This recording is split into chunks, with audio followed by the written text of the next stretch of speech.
சுவாமி புறமாதுநாதர் குமரேசர் என்ற பொருளே மறவாமல் வெற்றி மயில் மீது ஏறி வரவேணும் என்ற அருகே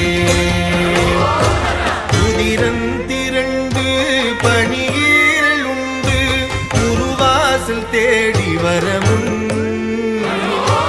அதி போலெழுந்து திருமேனி